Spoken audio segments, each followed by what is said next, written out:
Leaves are falling every day,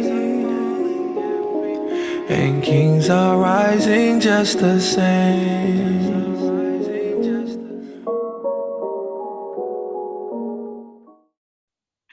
Good evening and welcome to Kingz with Kosine right here on Fox Soul. We have a very important topic to talk about today, and that is our money, our coins, el dinero. I am your host, Marcos Enrique Palacios, aka Kosine. And today I want to call this opening Story Time with Kosine. Yes, sir. Yes, sir. Here's my story. My first introduction to money was through my inheritance from my mother passing away. So I definitely didn't respect it or value it. All I thought about was how I would give back every penny with interest just to get another hug from my mama or at least one more of those Panamanian delicacies. Oh, her cooking was out of this galaxy. I made sure I gave money to my family, and I was also, very generous, very generous with my friends. If anything, I used money to hide myself from the world so people wouldn't feel sorry for me or even see how broken I was. Then I noticed I was running out of money. So I did three smart things with the last of it, right? I paid off her house. I paid for my bachelor's degree from Columbia College, Chicago. And I bought a home studio and turned my basement bathroom into a recording booth. Those were the smart decisions I made, but I also tricked off a gang of the money on trying to stay fashionable and being in the drip. You know what I'm saying? I even bought a dumb pencil chain, my intern's logo. Don't judge me. And it's crazy because we'll run out, we'll buy the latest Jordans, but we don't own no stock in Nike. To be fair, like most of the young dudes out here, I didn't know about stocks, bonds, real estate investments. So that's what we're talking about today. If you have any questions, make sure you drop them in the comment section. And yeah, let's get into it because every week I try to go out of my way with my team to invite guests who know more about the topic than I do. So I'm here just like you to learn and to grow.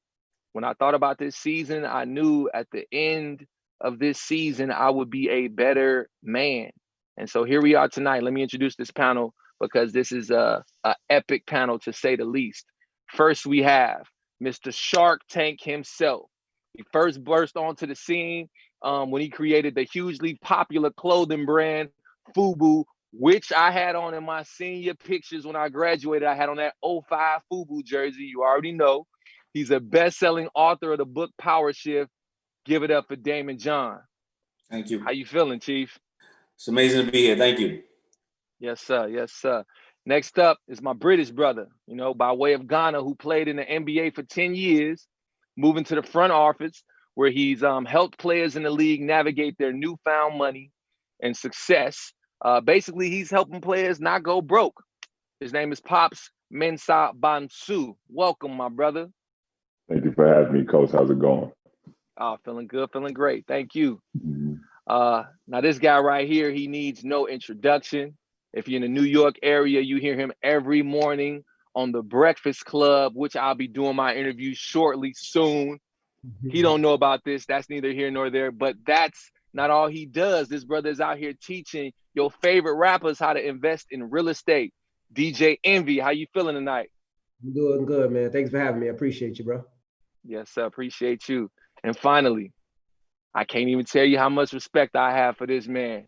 He took the bare minimum and created not just a record label, but a whole sound that we're still rocking to this day. To this day, it's the Colonel of the Tank, man. The Colonel of the Tank. Please help me welcome the OG, Master P. How you feeling, Chief? What's up, my brother? I feel good, man. Thank you for having me.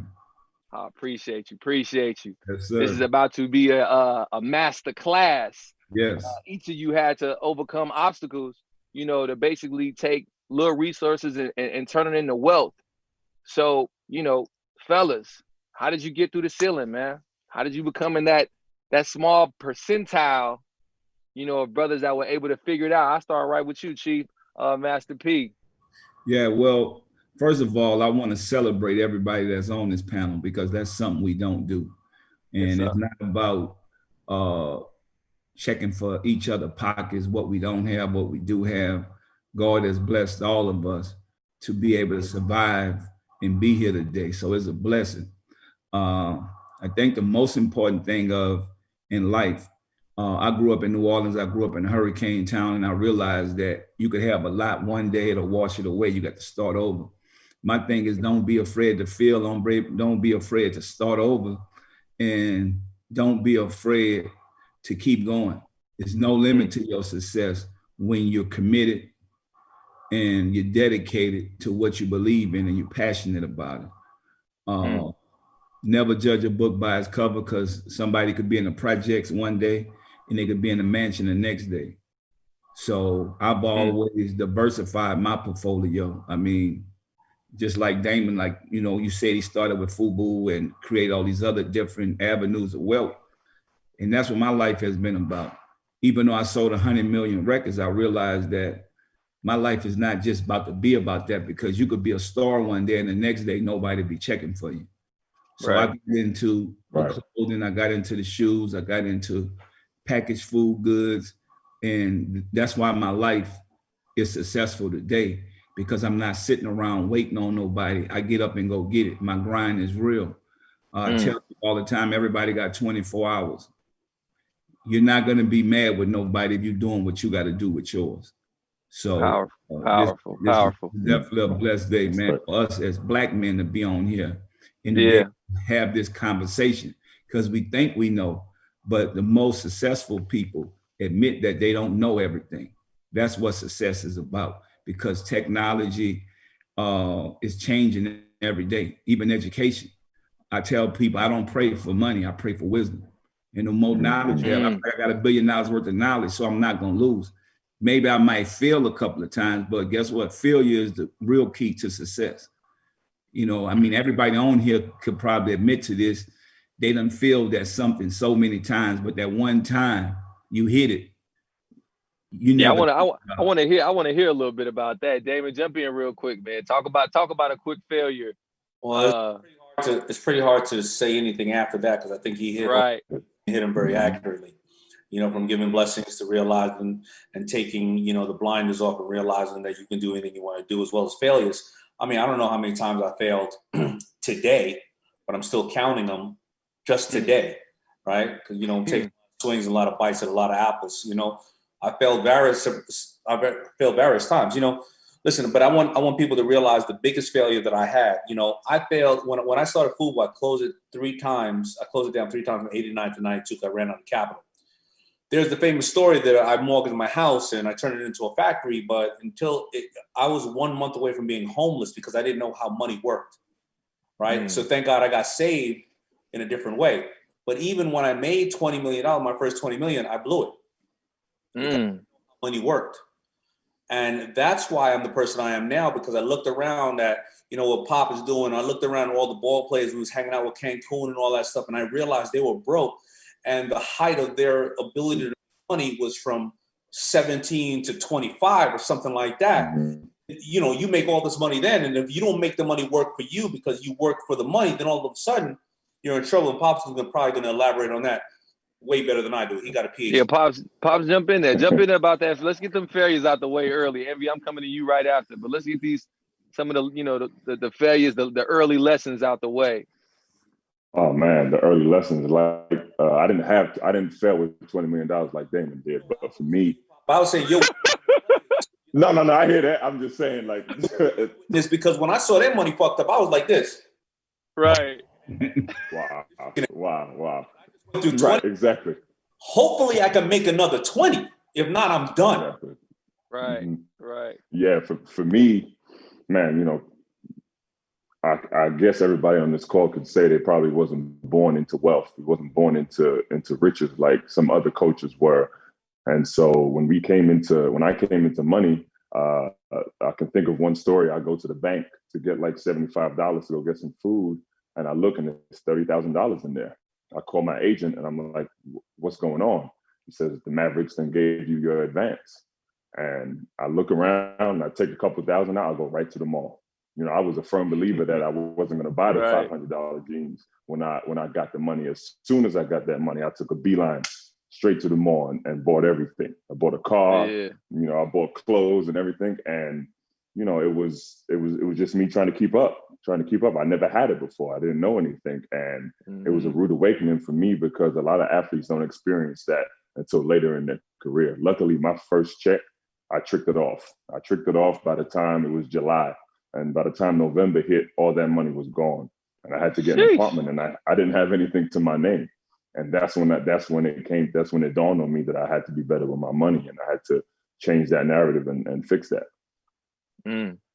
Envy, last time I saw you, I think it was at like a Revolt conference, and you were shining so hard. So you having a low moment is about to just throw me off because you like you was born into it, man. Nah, I wasn't. I'm from Queens, and I tell everybody I'm the first person in my family to go to college, first person to graduate. Word.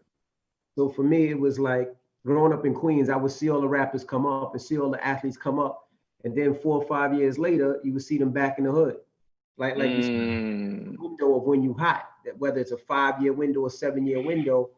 And when you're cold and when it's over, it's over. So I always seen that, and I said, I got to make sure that never happens to me, you know? So I always have my hands in so many different things, whether it was things in music, things outside of music, because I always wanted something to come out. So if something ever stopped, whether music was slow this month, I got these coming in from this month. And like P said, I didn't know anything about it. So for myself, it was always the knowledge. I was never afraid to ask. I was never in that room and just be quiet and just listen. You know what I mean? There's been so many times where I've been in different buildings and different situations, even with Damon, like he doesn't even know, but my best friend in high school, Damon was renting the apartment down low. Sanjay's mother was Damon's like one of their first factories where they made the t-shirts. So I was there and I just would watch and listen and see how they do their orders. And I would just always listen. And then I just related that to mixtapes to say, okay, well, this is how I'm running my mixtapes. And these are all the things that I always listened and then always made happen. But it just came from just sitting back and knowledge was everything. Just listening, just sit back listening and sit back and listening. So I don't make the same mistakes that I hear that they make and try to fix it that way around. Yeah. I feel like that's the most important thing you have to do in life. Know who you're not to know who you are. Because everybody's trying to be like somebody. If you be yourself, you could be a better you than trying to look at what somebody else got. And I think everybody is a victim of that because we all come from nothing. When you come from nothing, you want to show people that you own this is yours. But that is not the way they think. The Jews don't think like that. They don't mind putting something in a business name. Most of those guys own nothing. That's what you guys got to realize. They don't own nothing. Most of the stuff that they have is LLCs, corporations, where they control the funds. So we know how to make money. We don't know how to spend money. And everybody on this panel could look at that. The reason why we all took losses because we don't know what to do when we get the money. We think the money gonna come forever, but we can't be embarrassed. Feel it. Like I said, they done fell off the horse a lot of times. If you look at these white guys that run these companies that own their own business, they done lost millions to create billions. When we lose something, we make fun of each other or talk about each other. Or the next thing you on the front page of every gossip site because you fell off. And if you're a real hustler, you know that person is going to get up and go do what they got to do. Because the most important thing about making money is being an expert. I feel like I'm an expert at making money, losing money, getting it back. I'm like instant grits. Just add some water. I'm gonna make some money. Because Damon know, like this is for real. As black men, even as athletes, we have no education. So the financial advisors, I know you play sports. The financial advisors steal all the money back once your career is over with. And so we're not prepared for that because we have no time while we hot. So that's why I say we don't pray for money. We pray for wisdom. We have to start educating the next generation. Financial literacy. I teach my boys economics and banking in high school, in middle school right now, because I don't want them to make the same mistakes we made. You know, what P's saying, there's a couple of things he's saying, and a lot of it's systematic, but the reality is we don't ask others for help. Yes. You know, we ask everybody else for help. And if we didn't come, none of us most likely came from generation wealth where our grandfather, grandmother, grandparents, great-grandparents, had generational wealth to teach us the fundamentals of financial intelligence. And money's strictly a tool. If you don't know how interest works, you'll always pay it. If you know how interest works, you'll always earn it. Now, it's always, and we don't look at things like that. We won't trust the bank. We think the bank is part of the system, but yet we'll go and get paid 7% for our check to be cash, and another 7% to go, or 3% to go and do things such as, money orders and various other things. We just gave away 15% of our check. Yeah. Right? Just like that. Just like that. We just gave that away. Now let's look at high interest cards and various other things. When you put those things in long form bonds, you put that shit in Apple or Tesla. I love to put my money, and I don't care if you had $2 or $20. I love to put my money in stocks, because I want to invest. If I don't want to open a business, then I want to invest in the late great Steve Jobs, his mind. I want to invest in Elon Musk and let them work for me. So I put my money in stocks that if that stock disappears or that company disappears, it will disrupt your life. If Amazon disappears, your life will be interrupted. If Uber disappears, your life will be interrupted. That's when you do that and you put that compounding money. When you understand what compounding interest is, there was right. In 1930, he died in 1995, I think, something like that. The highest paid job he ever had was $30,000, African American. He worked for UPS. He left his family $80 million. Sheesh. How did he do that? Right? And that's what we're talking about. This is no real secret. It's in books and everything else, but what's being overpopulated is, be fly. You need to buy this shit. And I fell victim to that. Don't get me wrong. I did. Right. The paying off everything right away and hiding your money under a mattress. If you have cash, it's worth nothing. Yeah. If you buried $100,000 in the ground in 1970, if you took it out today, you'd barely buy a mid-class BMW or mid-class Mercedes. Damn. That's in a diamond. That diamond would be worth not a Mickey Mouse crystal head of cut up bullshit. Sheesh. Worth $2.5 million right now, the same $100,000. It's crazy that you saying that when if you scroll on the gram, all you seeing is loads of cash in the bankroll and every other picture. That's crazy that you say that. We got to take a quick break, but when we come back, it has been proven that a white family has a net worth that's 10 times that of the average Black family. We're gonna unpack that when we come right back. Kingz with Kosine on Fox Soul.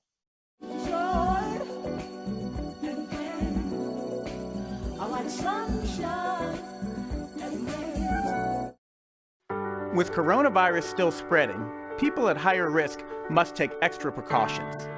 You're at higher risk if you are over 65, or if you have any serious underlying medical conditions, like heart disease, chronic lung disease, diabetes, or if your immune system is compromised for any reason.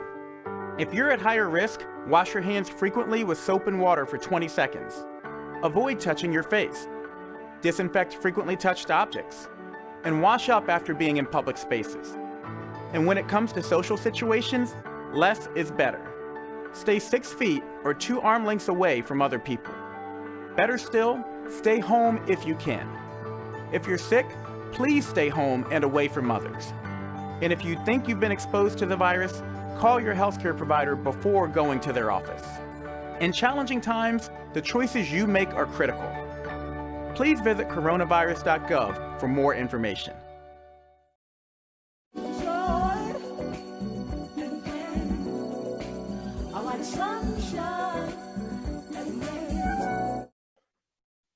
Welcome back. It's Kingz with Kosine, and it's been proven here on Fox Soul. And it's been proven that a white family has a net worth that's 10 times that of the average Black family.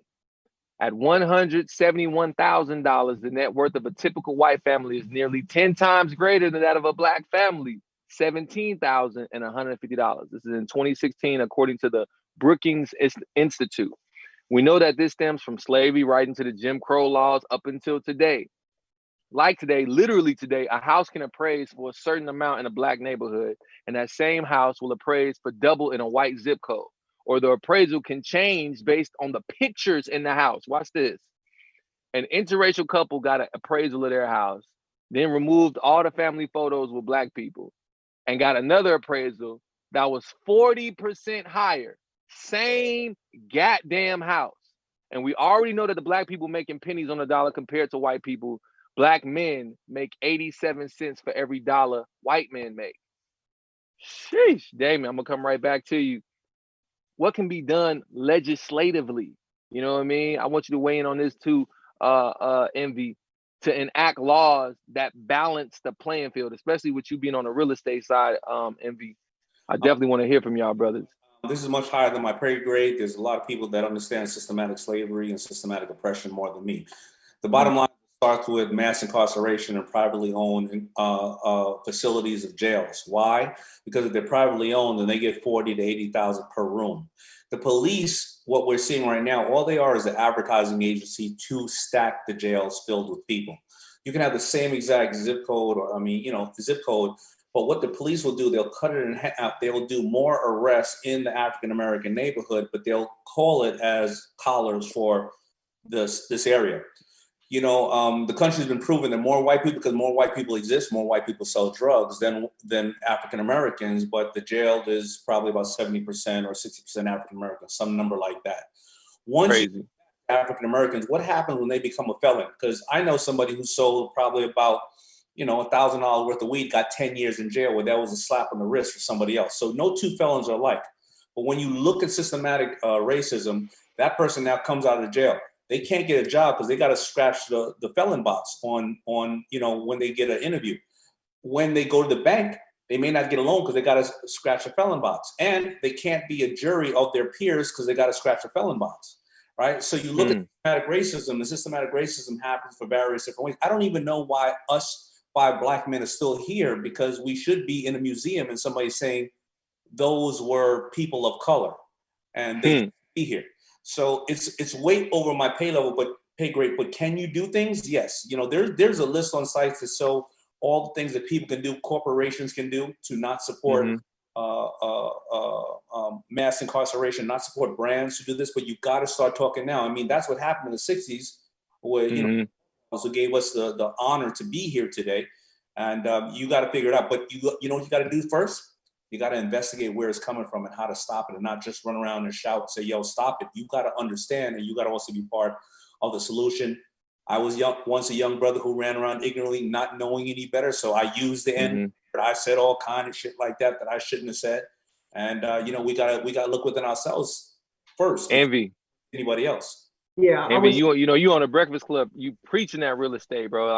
And I appreciate you for going so hard on that, and then also talking to political leaders as well. Is there anything from a law standpoint? You can report it, but I've been called the cops on me when I went to go look at properties. When I went to purchase properties, they've been asking to open up my bank account to see how much money I make. They've been doing so many different things when they see the complexion of my face all the time. And right now with Google, what the first thing they do is when they see your name is they Google to see who you are. So it happens all the time. But like what luckily, and I'm grateful and I'm able to do now, is I do what all these other communities do, right? What do these other communities do? Which is foul. They hold shit for themselves. Oh, when they look, they make sure they take care of their own. And now I do the same. When I'm selling my house, like actually, if you look behind me, there's boxes, I'm selling my house.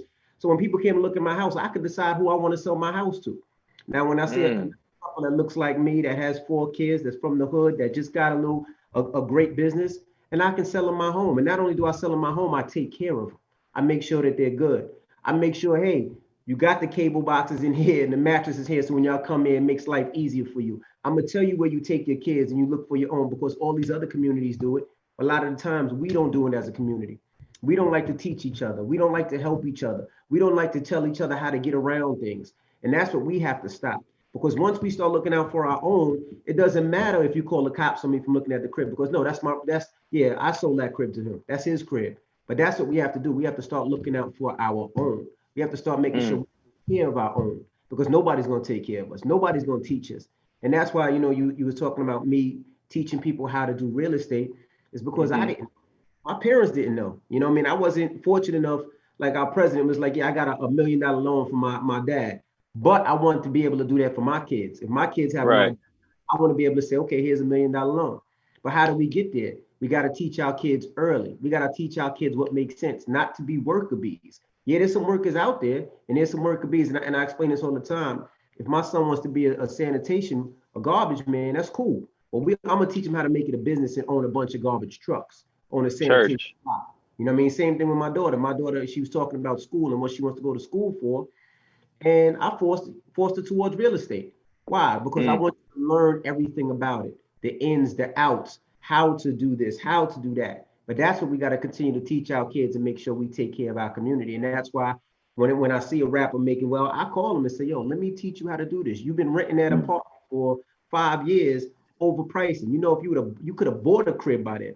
And that's my whole life, trying to teach them and try to tell them how to use their money without using their money, using their equity, putting as little as much down and using the rest of that to invest in. Have them investments pay for your property. Have those investments pay for that Mickey Mouse chain we were talking about earlier. Have those investments pay for those cars. Have those investments pay for all those things, you know?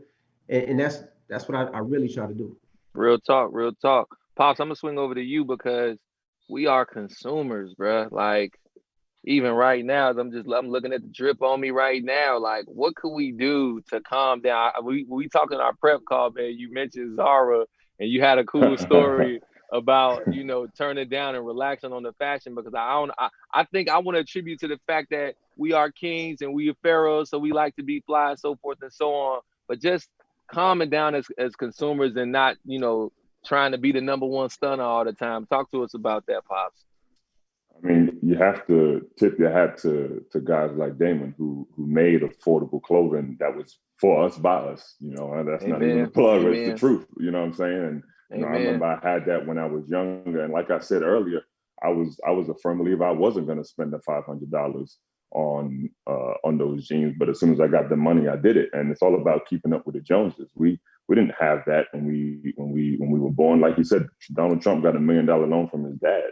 We didn't have that knowledge that parents didn't understand. So it's all about changing that narrative. And for me, you know, look, I got a perfect example, and I'm sure Damon can attest to this. When I was in Dallas my rookie year, I remember pulling up to the airport, and Mark Cuban, who was the owner of our team, he pulled up in a 2-door Acura. This guy was a billionaire at the time. And everybody else on the team has got their S550s, their Bentleys, this and that. Don't get me wrong. Shark Tank set in an old ass jalopy still. What? Still, right. Old ass Lexus. Yep. Sure. What is that? What is that? Like, so he really don't care.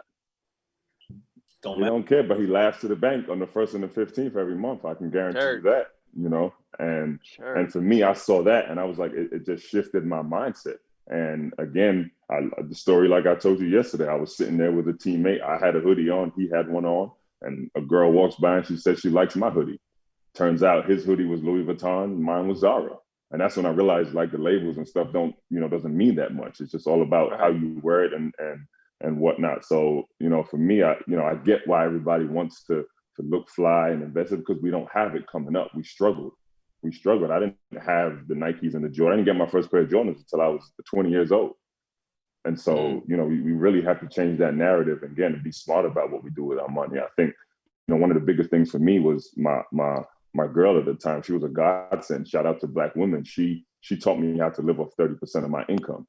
And, you know, once I started 30% of my income, yes. Hey, hold on. Hey, don't skip past that, brother, because brothers is out here with 5 chicks. They got a whole roster. They paying for dates, going broke and right, when they really need one queen that can save them some money and show them how. Hey, I heard that, church. Yeah, she definitely. The key to what 30% of your income. So if you understand, your credit rating goes down once you spend more than 30% of your allowed credit as well. So 30%, they believe that if you only spending 30% of your income, you have enough to last over 6 months or a year in the case of some shit like this we're going through. So the 30% is key, because they know that at least 30% of your income you're spending over this, the other 30 you're at least putting away, and you can fuck off another 30 by mistake. You know what I mean? But that 30 that you're putting away is going to be compounding in interest and various other things. That is the world, and that is just purely analytics that they do on, you know, how you spend. And those are your spending habits that they look in when they look into your, you know, all your credit ratings and other things. So and you know what? I only learned that fucking 6 years ago. She's brilliant. The 30. Right. And you know, that's when I knew she was somebody that I needed in my life, because teaching me that at a young age, and you know, my lifestyle as an NBA player and now my lifestyle when I'm retired was not that much different. So when people see me, it's like, oh, he's still living the same way he did when he was bringing in that kind of money. But it was like, no, I wasn't living beyond my means.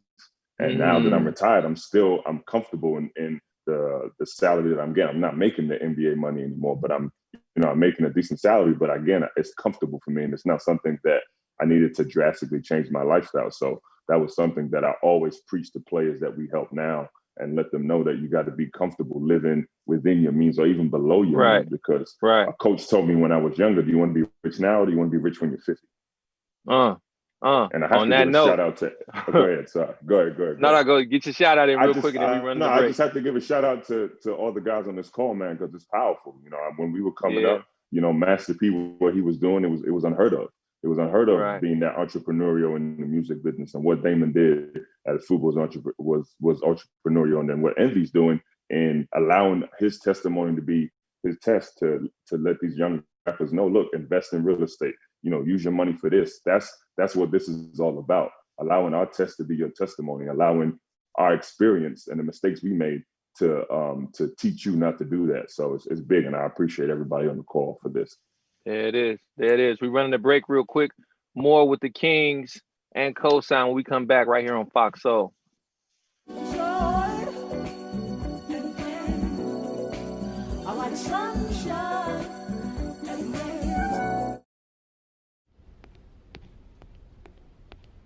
There.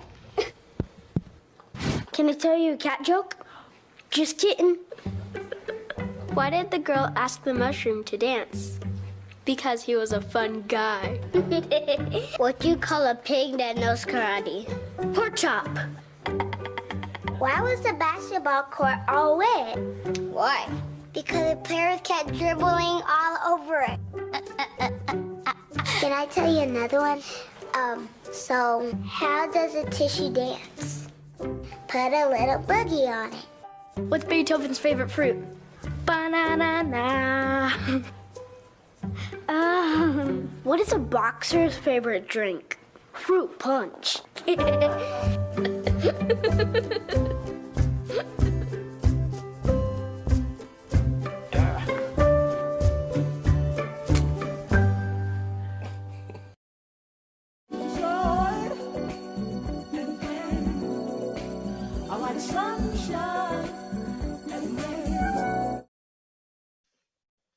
Welcome back to Kingz with Kosine. And when I first made my own money, I was only focused on my music, not my business. So I've had smashes that on the back end paid out crumbs. For example, Big Sean, Dance Ass, the sample took half of that, man. MC Hammer, you ain't have to do me like that, man. You ain't have to do me like that. Rihanna's Birthday Cake went from an interlude on her album to a remix with Chris Brown that to this day is still not available on DSPs and has never been sold.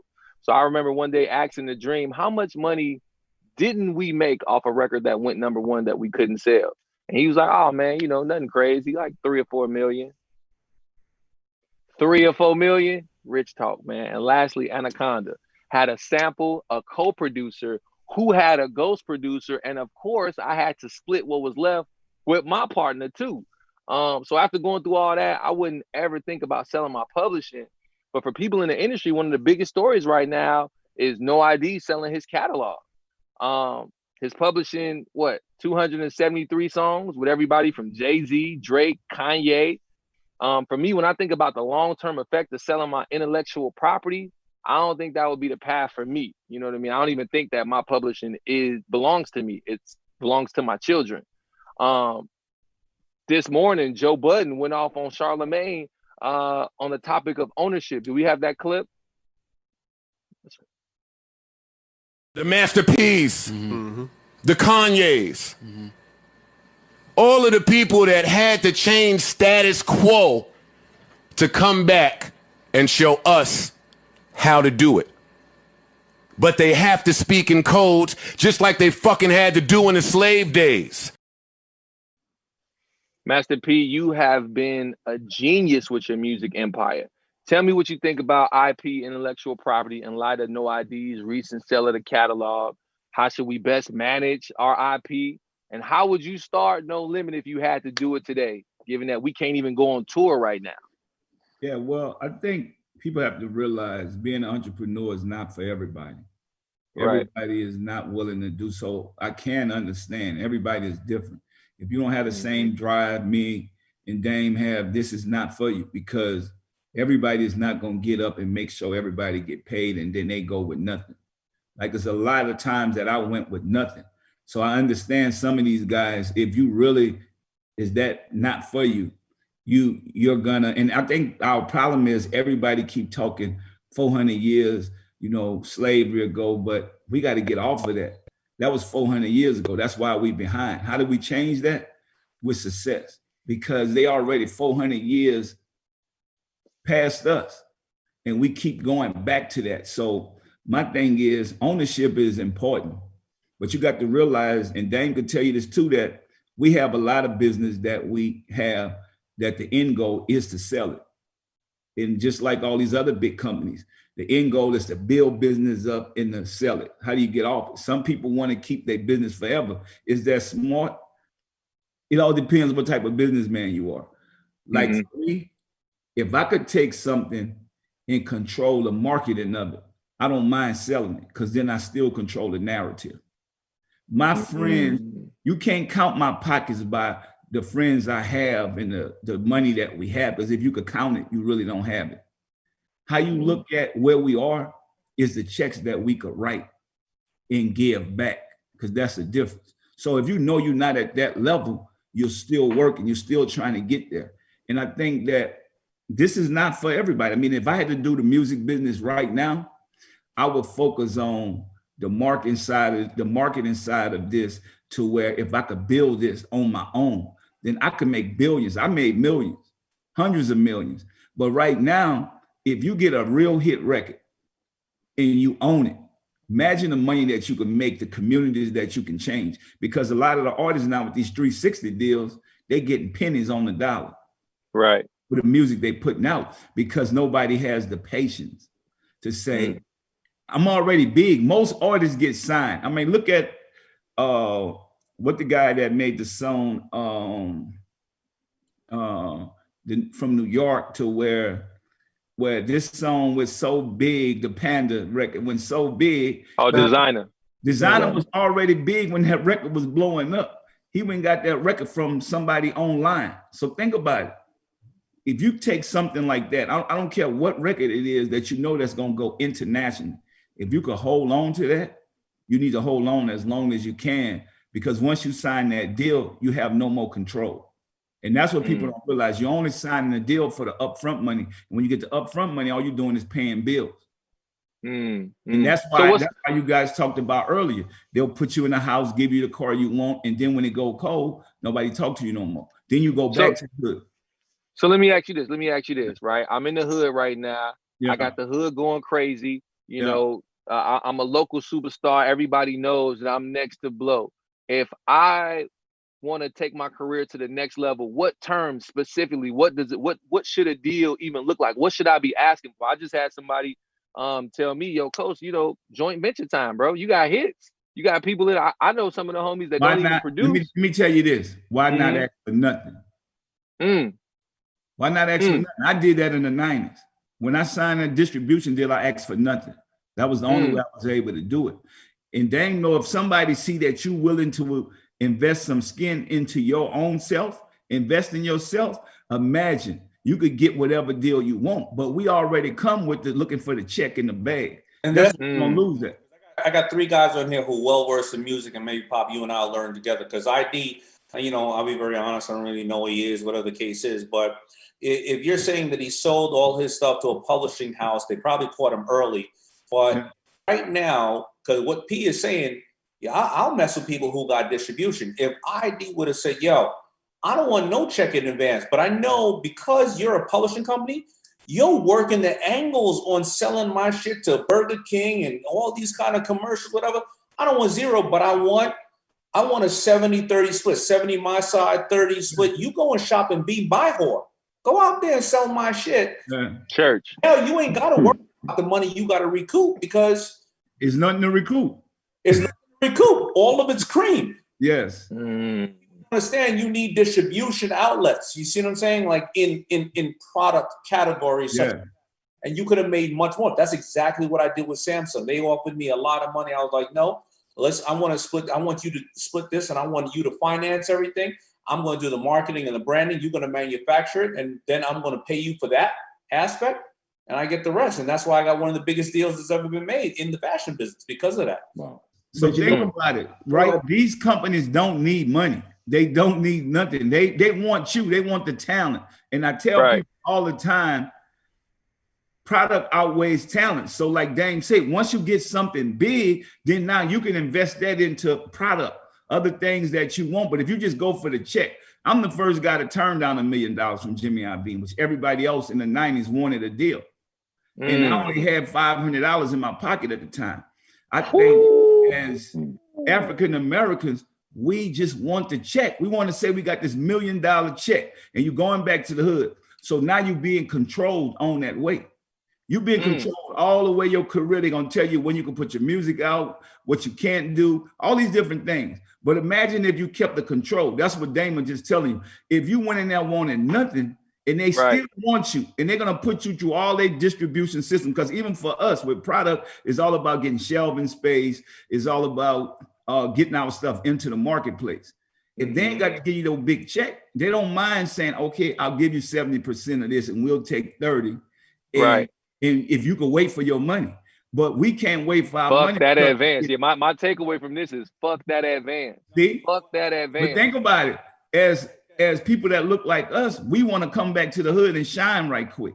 So that's where we losing the control, because we want to go buy the diamonds, the jewels, and fake it till we make it. We don't need to do that, because if you have your business straight, it's like a basketball player. You need to know your business, learn your business, or they're going to play you the whole while you in the game. And so music, to be honest with you, once you get a hot record, they'll do anything for you until they sign you. So my thing is knowing your power. You could ask for whatever you want until you sign them papers. Once you sign them papers, it's over with. Do I tell you a story? Yeah. Yeah, jump in. I hate to say it. And then Envy, I want you to jump in too. But I had to do in reverse. Right around 2002, FUBU was white hot. I asked 1 or 2 rappers, I said, listen, because I was always sponsoring the videos. They need the extra $20,000 for the extra girls and cars, whatever cases. I was like, yo, I got $20,000 every video you're going to do just to give you extra. They were like, nah, I don't want that, because they felt that it was going to go right to the girls and cars. That's what they wanted. The director wanted. I said, no problem. 3 separate rappers, I said to all of them, listen, for the next year, you're going to have a Bentley to drive in New York whenever you got here. I rented 1 Bentley. It cost me $5,000 a month, a total of $60,000. And I got $400,000 worth of placements of what I would have gotten just by having that Bentley rented for them to drive around when they got to New York. And they were the ones who said, yo, just give me a call. That's how fucked up it was. Damn. And then get mad at you in the end. So look, let me tell y'all something. Product do not talk back. That's why I got in the product business. I got the rights right here. Don't talk back.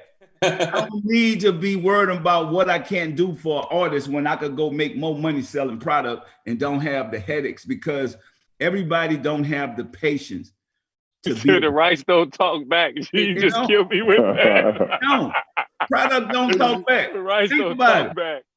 I'm in a product business. I'm out of the talent business where I have to manage talent. Right. To me, when you selling product, you don't have to deal with all the negative stuff that you normally would have to deal with, because a lot of the artists are uneducated. Like Dame say, when you're trying to help them and show them something, they don't even want to hear that. They just want to know what I want. Bag on the side, Pookie need the brown bag on the side. Sling cereal. You don't got that in your world? Yeah. All right. And all we do is promote other people's product, and we don't have none of our own. Powerful. Look, we got to run the break, man. Jim, the rights don't talk back. Fuck the advance. I'm eating right now. We'll be right back with more. I'm drinking Jizz Hoop water. We ain't drinking water. Hold on, turn to the side so we can see that front. That Jizz There Hoop. it is. This the water that cares, that gives back. There it is. We'll be right back with more Kingz and Kosine. Fox Soul.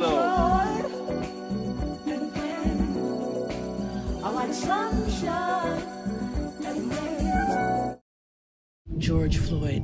His name was George Floyd. Say his name. Say his name. George Floyd. Say his name. Say their names. Once again and always, we fight for justice. Black Lives Matter. Go to blacklivesmatter.com.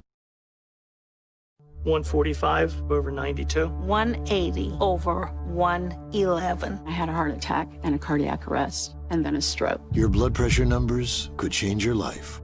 If I would have followed a treatment plan, I would not be in this situation. Lowering your high blood pressure could save you from a heart attack or stroke. If you've stopped your treatment plan, restart it or talk to your doctor about creating one that works better for you. Start taking the right steps at manageyourbp.org. Now I'm, trying to get better, stronger than ever.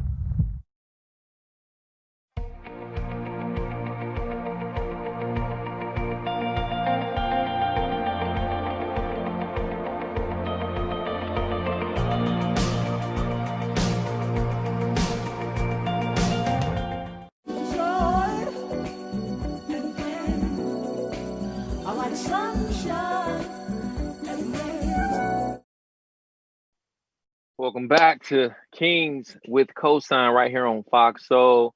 I've been hearing some rumblings about susus or gifting circles for a minute now. And some cultures, especially some Caribbean and African ones, susus has been used for decades as a means to an end. When banks refused to make loans to Black people, they figured out a way to pool their money and rotate the pot each month so that they could make larger purchases. Recently, these susus have popped back up in communities around the country, and they're catching a bad rap as being money pyramids. The Federal Trade Commission is calling them scams, stating that there's nothing they can do to help people get their money back. Envy, what you think? Have you heard of the susus, man? Is it something we supposed to run from? Like, what's going on out here? Especially during COVID, man. I've been hearing a lot of susus. Actually, somebody called me today and was like, give them $1,400, they give me $11,000. And they'll give me two. So it is something that people have been doing. I know some of them is scams, but I remember as a kid, my mom used it to pay for vacations. That's how I went on vacation. My mom would have to put something out her check, and she planned in a certain amount of time. She got her check, and that's how we went to vacation. You know what I mean? That's how my mom put down money for when I went to college. She helped me pay for college because of those susus, So, but I do know it does help. And like you said, a lot of times we weren't able to get loans. So that was our loan. That was the way we got a lot of things accomplished and done. Nowadays, some of the stuff that I'm hearing, you pay this money, you got to get two people to connect.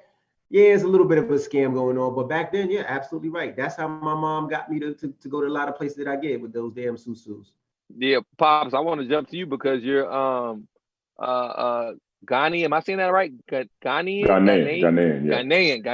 Yes, sir. By way of London. So let me ask you, when banks won't make loans to us, or when we're overlooked by the SBA for those PPP loans, what can we do to help ourselves? Is it the susu or something else? What we got out here? Yeah, man, I get it though. I like Envy said, like there's good and the bad. I've seen some gifting circles where there's 15 people in it of a trusted cohort, a group of people who you can really trust, where that money comes back and that investment comes back to you. And I've seen some with 600 people in it, and you don't know anybody in there, and then you get scammed. And if you look at other cultures, there was a time where they would all invest in each other. They would all invest in each other. Somebody would go out, get their business, and reinvest into the gifting circle. And I think it's entrepreneurial and great what they're trying to do now. You just have to find the right one. I think back then when they wasn't giving us loans, and there was it was a mandate that said don't give loans to Black people. So you can't get a loan for your house, you can't get a loan for your business. So you have to go above and beyond just to try and keep up, and that's always been the struggle. And like Pete said, we can't keep holding on to what happened 400 years ago, and that's why this is so powerful. Is that we have to continue to change the narrative. We got to change the narrative and get to the point. I look up MLK. It was all good when he was saying nonviolent, and we're going to get together. As soon as he started talking about economic empowerment, as soon as he started talking about pooling our resources and our money, look what happened. They don't want that for us. We got to change that. And that's why this is so important, that we empower us as a people economically and change that narrative for our younger kids so that they don't have to go through what we did. Like Andy said, these kids are gonna be born into wealth, unlike we did. So that's what it's about, is changing the narrative. So for me, what I think, it need to be thousands of us, hundreds of thousands. It can't be just one person with money. That's how they could stop us. It was only one Martin Luther King, like he said, so they was able to stop them. So the more millionaires we create, the more billionaires we create, the better off we're gonna be. Because even if you look at, they send us to college, but if you look at all the CEOs in the top 5 Fortune 500 companies, it's only a 0.5% of African Americans. So we have to change that narrative. But we don't change that narrative, we're gonna always be set up for these scams and quick fixes to get some money. We also have to change to where we're creating African-American banks, African-American leaders when we out here voting, because we go into these polls, but we're not putting people that look like us in position to help us change that narrative. So that's why we are crying, and that's why we get caught up by these scams. But I'm gonna tell you something, if you don't work, you don't eat. Anything that sounds easy is a scam, because nobody wanna give you free money. Let's be honest. And we was talking about it earlier, the Just Hoop Water. The difference about this, everyone we make, everyone we give. So, and it's about helping inner city kids find a safe haven. I'm doing this with Chris Johnson. He's probably one of the top trainers in professional basketball. He trained LeBron James. He trained Rondo, so many other great athletes. But my thing is, how come we all drink water, even as pro athletes, but we don't have nothing that represent us, and we all hoopers. And my thing is, get the kids off the street so the gangs won't get them, and Just Hoop is about getting them into the gym. So I heard that. Yeah, and I think the way we change the narrative, like Pop said, we have to teach the next generation, the ones that want to learn, because everybody don't want to learn. Everybody got their own thing. And like Dame said, once they get a little money, you can't tell them nothing. You can look at every NBA, NFL player, the reason why you come back to the ghetto, because you didn't listen to somebody that been through it before. So we have to change that narrative. We got to teach the ones that want to learn. We can't teach the ones that they're going to have to learn from their own experience. But the ones that want to learn, I think all of our doors are open. I mean, look what Indy said. He want to help these rappers in the real estate, but you got to realize a lot of these guys, they don't respect and value your time. So imagine if I could teach somebody how to make $10 million and they didn't have no money at first. What am I worth? So since they say, oh, well, you rich, you don't deserve nothing, but you're gonna give a financial advisor or agent or whatever, something of that, if they help you make that type of money. How come if me and Dane do that for you, you don't think we worthy of our time or our expertise? Right. That's crazy. Dame, we I want to say jump in. What we got to start doing too is we got to start figuring out what we're doing. So when Christmas comes around, birthdays, and Valentine's. So tomorrow's my birthday, right? And my wife. Oh, happy birthday, brother. Bought me a water company. So I'm with you, P. I got my uncle. Hey. I need a case. Turn to the side a little bit. Turn to the side. I need a case too. But that's what we have to start doing. It's like, instead of buying things, we need to, like what you said, what is a Gucci belt? What is a pair of Jordans? What is a $1,000 pair of jeans? My biggest investment and my biggest come up was a property that I bought in Detroit. I paid $5,000 for this property, right? It was all beat up, all nasty. We pretty much bought the whole block. Me and Angela pretty much bought the whole block. For 3 years, all we did was cut the grass and pay the taxes. $5,000 to $10,000 for each property. When they built Detroit up, that property we sold for $380,000 or for $5,000. Now you think about it, some kids out there, some women out there, they would prefer what? A Chanel bag that's $3,000 to $5,000. That Chanel bag is worth $100 right now, but that property is worth $380,000. That's what we have to start thinking and making sure that when we buy stuff for our kids, we make sure it's something. Buy them, like you said, buy some stock in Tesla for Christmas. Yeah, you can still buy them toys, but buy them some stock in Apple. Buying some stock in this, that, and the other. Make sure that we're able to control that. I buy my kids a lot of stuff, but I make sure I buy them things that matter. so that when they get to my age or they get to the age when they graduate school, they have something. That's heavy. That's heavy. My kids have their own crib in Detroit, not in their name, rented out. But when they graduate, that's their first investment. Here's your first property, just so they know the door. And those properties. I think also, Envy, like you said, what about before you buy something, you make an investment so you could get that for free? Absolutely. So that's how they teach their kids. We don't teach our kids. They're like, okay, you about to go to college? Let's do something that we could make that $120,000. And then you could buy whatever you want after that. And I think, they are passing stuff down to their descendants. We are still trying to figure out how to get something. So that's where we have to change the narrative to build a generational wealth. And it comes with educating the next generation. And a lot of people, they have no time. They don't want to read. And I tell pro athletes, I'm like, man, if you take 20 minutes out of 1 week and figure out economics and banking, how far you think you're going to be by the time you get done with the league? Out of here. Out of here. Think about it. Out of here. Yeah, that's crazy. They go, fellas, we running out of time right now. I had one guy say, look, man, let's go do something positive to help in the community. Oh, man, I can't do that. I'm not into that. But then he come back to me. It was like 10 G's, I'm saying.